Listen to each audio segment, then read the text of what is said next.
4:30 hours, Kadena Air Base, Okinawa. The pre-dawn air hangs heavy with salt spray and humidity.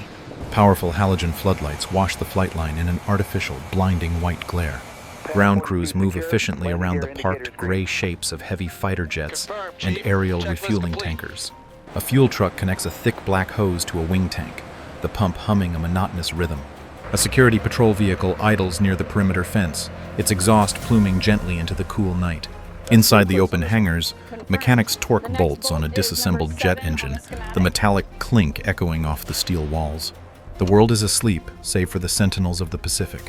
1,000 miles away, deep within the mountainous forests of mainland China, the silence breaks. Camouflage netting is ripped away from mobile transporter vehicles. Hydraulic pistons hiss as massive launch canisters elevate toward the vertical. The ground shakes. Ignition. A column of fire erupts from the base of the first canister, incinerating the surrounding vegetation. The massive ballistic missile roars into the sky, tearing through the canopy of trees. Then another, and another. A dozen pillars of white-hot flame pierce the darkness. The roar becomes deafening, a physical weight that crushes the air. The missiles accelerate, shedding their booster stages as they climb toward the edge of space. They arc over the curve of the Earth, turning downwards, gravity taking hold of the warheads. Back at the island base, the comm shatters. The high-altitude early warning radar sweeps the northern horizon. A single green line on a screen fractures into 50 distinct tracks.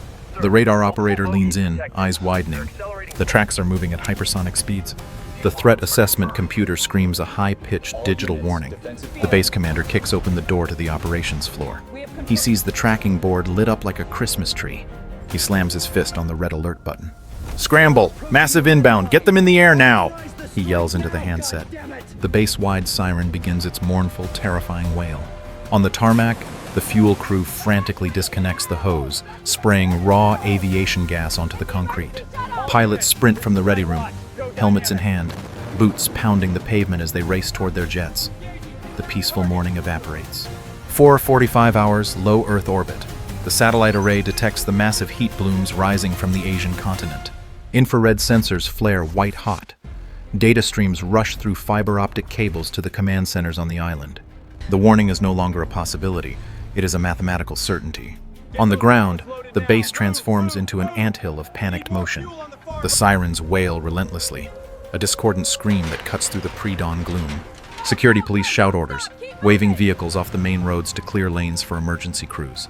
A flight of 4 fighter jets taxis aggressively toward the runway threshold, afterburners glowing faint blue in the darkness. "Vampire! Vampire! Inbound ballistic threats! Time to impact 2 minutes!" the loudspeaker blares. A young crew chief jumps off the wing of a transport plane. He slips on an oil patch, slamming his knee into the concrete. He ignores the pain, scrambling to his feet, leaving his toolbox behind. He runs for the nearest hardened shelter. Around him, support personnel abandon their posts. A forklift driver leaps from his cab, leaving a pallet of munitions suspended in midair. The sky to the northwest begins to change. High above the cloud layer, faint streaks of light appear, the re-entry vehicles burning through the atmosphere. They look like falling stars, but they are too bright, too fast, and there are too many. Inside the Patriot missile battery on the southern ridge, the engagement control station is chaotic. "System is saturated. Too many tracks," the fire control officer yells. He frantically taps the touchscreen, trying to assign interceptors to the highest priority targets. "Targeting solution locked on lead group. Firing." The launch tubes of the air defense system pivot and elevate. With a violent whoosh, the first interceptor missile leaps from its canister. A trail of white smoke corkscrews into the black sky. Then a second and a third. The ground batteries erupt in a furious attempt to stem the tide. The interceptors race upward, seeking the incoming death. The lead fighter jet on the runway pushes its throttles to maximum. The engines roar, shaking the ground. It begins its roll, desperate to get airborne before the hammer falls. The pilot checks his instruments, sweat stinging his eyes. He looks up through the canopy. The streaks of light are getting larger. They are no longer stars. They are meteors of steel and explosive. 4:52 hours, Air Defense Battery Alpha perimeter ridgeline. The air reeks of sulfur and spent solid rocket propellant. Thick white smoke hangs over the firing position, illuminated by the strobe light flashes of rapid launches. The ground vibration is constant, a teeth-rattling shudder that knocks tools off workbenches. The automated loaders on the backup launchers whine, trying to reload fresh canisters. But the mechanism is too slow for the nightmare unfolding above. Inside the engagement control van, the atmosphere is suffocating. Red warning lights bathe the crew in a hellish glow. The tactical display is a mess of overlapping vectors. The radar operator stares at the screen, his pupils dilated.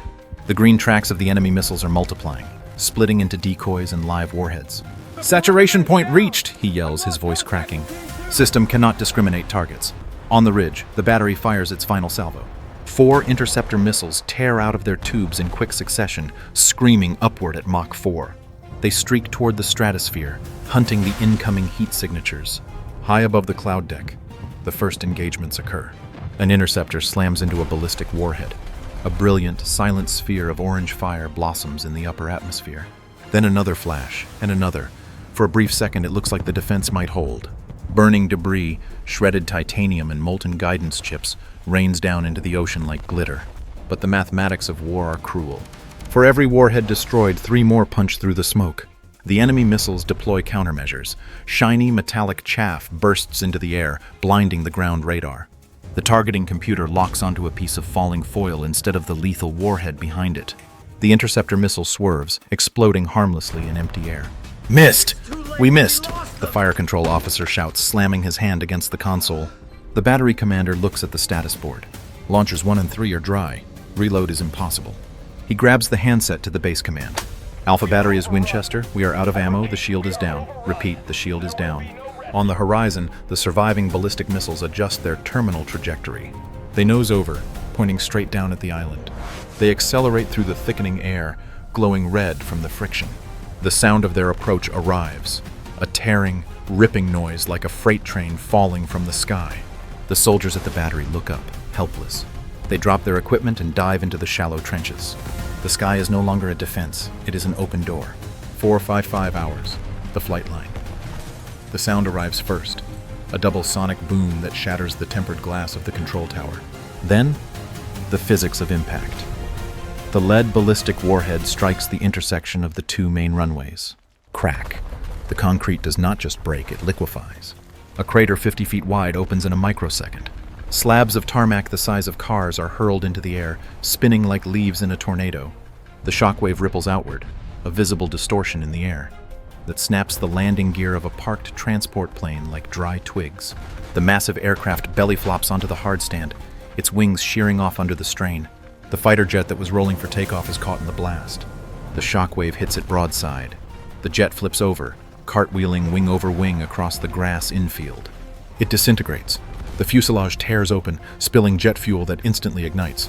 A fireball rolls down the runway, consuming a maintenance truck in its path. Inside the hangars, the overpressure blows the steel doors off their tracks. They fly inward, crushing the mechanics who were scrambling for cover. Tool chests, ladders, and engine parts become shrapnel, scouring the interior with lethal velocity. The fire suppression system triggers, spraying foam that is immediately vaporized by the heat of the explosion. A second warhead impacts the fuel farm. The storage tanks rupture. Millions of gallons of JP-8 aviation fuel atomize. The spark is inevitable. A mushroom cloud of black, oily smoke erupts, punching through the low ceiling of clouds. The heat is intense enough to blister paint on vehicles 300 yards away. A young airman, trapped near the perimeter fence, cowers behind a Jersey barrier. He covers his ears, his mouth open in a scream he cannot hear. The world is nothing but thunder and shaking earth. He watches as a massive radar dish on the roof of the ops building shears off its mount and crashes into the parking lot, flattening a row of sedans. The base commander stumbles from the floor of the ops center. Dust chokes the room. Monitors hang by wires. He grabs a handheld radio. "Status, anyone, status!" All he hears is static and the roaring of the inferno outside. The flight line is gone. The air wing is grounded. 458 hours, enlisted housing complex, the towers. The alarms scream in the hallways. Sprinklers drip water onto the linoleum floors, triggered by the pressure waves from the airfield. Sleepy soldiers stumble out of doorways, pulling on trousers and boots. Some grab go bags, others run barefoot.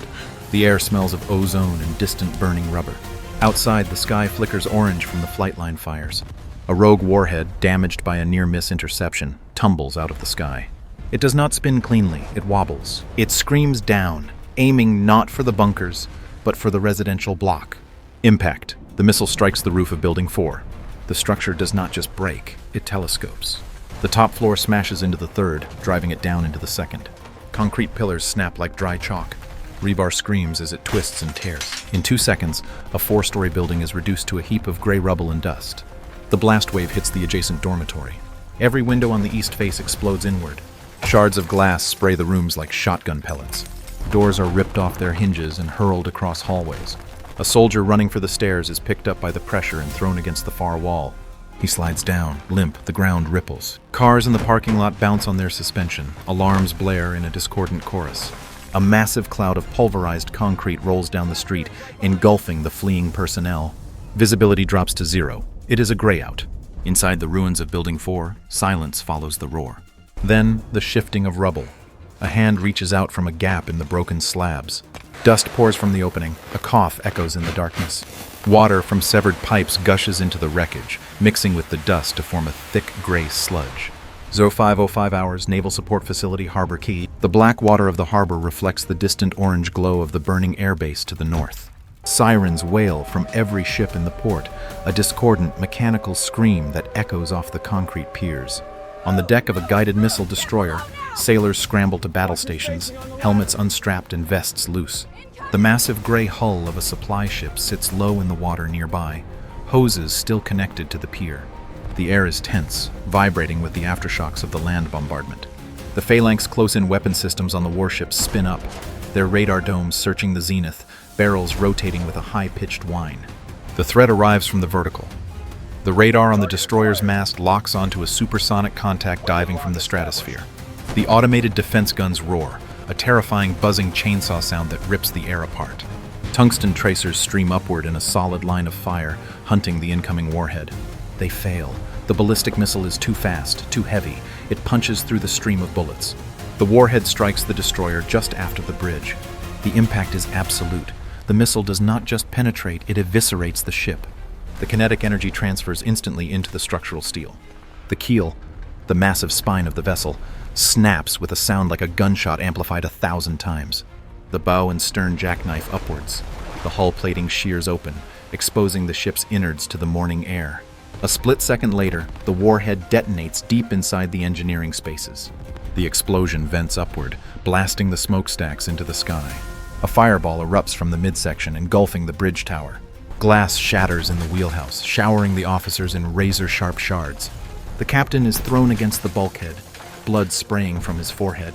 "Damage control! All hands, brace for shock!" The executive officer screams into the intercom, but the lines are dead. Equipment, lockers, computers, chairs, slides across the tilting decks, crushing anyone in the path. 5:15 hours, Joint Operations Center, 30 feet underground. The air is cool and sterile, filtered through chemical scrubbers. The only sound is the hum of massive server banks and the low murmur of staff officers speaking into headsets. Blue light from the tactical wall screens bathes the room in a ghostly glow. The concrete walls are 3 feet thick, reinforced with steel mesh. It feels safe here, detached from the burning surface world. A lieutenant types coordinates into a terminal. A general leans over the central map table, tracing a supply line with his finger. The ground jolts. It is not a vibration. It is a violent vertical heave. Coffee mugs dance off tables. The main lights die instantly. Red emergency strobes flicker on, casting long, dancing shadows. Then comes the sound, a terrifying, high-pitched screech of metal shearing through stone. The ceiling above the central dais bulges downward. Concrete dust sprays into the room like high-pressure steam. Crash. The roof fails. The massive tungsten nose cone of a bunker-buster warhead punches through the reinforced concrete. It slams into the floor inches from the general, burying itself in the foundation. A split second of silence. Then the delayed fuse triggers. The explosion in the confined space is catastrophic. The blast wave has nowhere to expand. It rebounds off the walls, doubling the pressure. The glass partition of the observation deck shatters into millions of diamonds, spraying the analysts inside. The central map table disintegrates. The shock wave hurls the general and his staff across the room like ragdolls. They slam into the server racks, their bodies limp. Heavy monitors rip free from their wall mounts, crashing down on the rows of workstations. Sparks shower from severed conduits. A fire suppression pipe bursts, spraying chemical foam over the wreckage. In the corner, a major struggles to his knees. His uniform is torn, his face masked in gray dust. He wipes blood from his eyes. He looks at the center of the room. It is a smoking crater. The command staff is gone. He crawls over a pile of debris to the backup communications console. He grabs the handset. "This is Command Actual. We have taken a direct hit. Transferring authority to Airborne. Acknowledge." He waits, only static hisses back. The landlines are severed. The antennas on the surface are slag. The bunker is a tomb. He throws the handset against the wall. He coughs, the dust filling his lungs as the red lights flicker and die, plunging the room into total darkness.